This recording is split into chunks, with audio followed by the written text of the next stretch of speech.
Hey, we're back with our reviews, and this time we're tackling fried chicken. We're at Jan's Restaurant in Fallston, and this looks amazing. It's good fried chicken with the potato wedges. Crispy.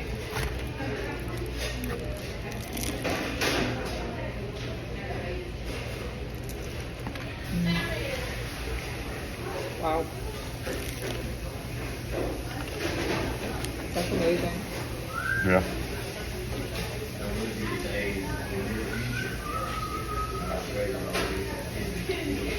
Crispy, good flavor. I don't even know what to give this. It's the first one. The right amount of salty, crispy, juicy, but not greasy. Yeah. I don't know. That's some dang good fried chicken. I think I'm going to start with an 8.